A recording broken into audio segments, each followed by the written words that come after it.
when you will study Sanskrit grammar, you will be finding three genders, but in Urdu you will be able to just find two grammars, and it's Muzakkar, which means the masculine gender for the male ones, and we have the feminine gender, which is Muannas. Muannas is the feminine gender, right? Now you may just think, okay, the things get sorted out, right? Like if you used a noun Jafar, so just we have to look whether it's a male or a female. So Jafar is a male, so it goes to the Muzakkar. No, it didn't end here. We have many more to discover.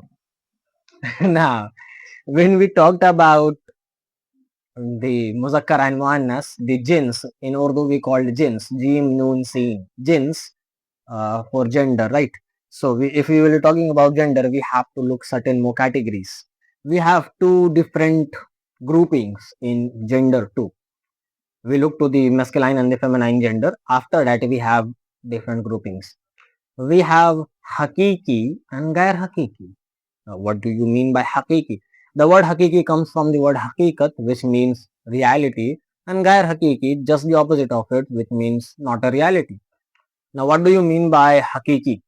Well, Haqeeqi means literal male or female, like father, uncle, brother, right?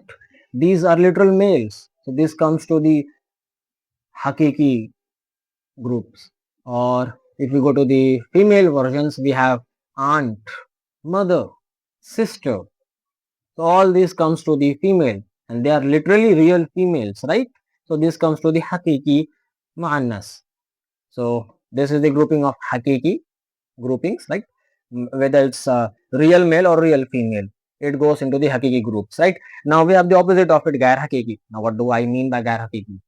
Like I have a pen, right? And pens do not have any gender, right? A pen is neither a male nor a female. I have a highlighter, neither it's a male or a female, or I may be using about this one, right? A writing stuff, neither it's male or a female, or the book, neither it's male or a female, or anything, right? Or like the table on which my notebook and pens are placed, even it's not male or female.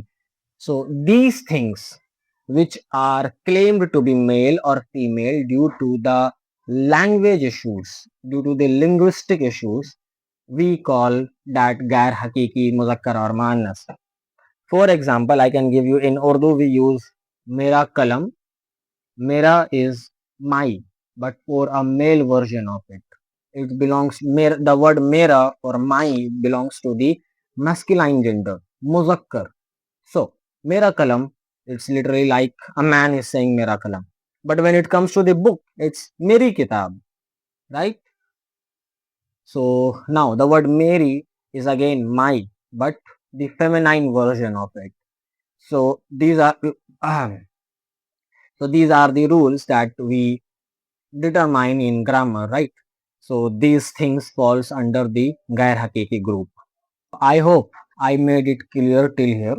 Again, in the next video, we will be continuing this gender part, because there are certain rules that I will be telling you to identify which is male or female, or basically I will be telling about the rules to convert male into female genders, right? Like masculine gender to feminine gender to masculine gender. So I'll be telling about these rules in the next video. Until then, stay tuned, subscribe, and share with the friends who are interested in learning Urdu. And if you have any questions, feel free to comment it below and I'll try to cover it.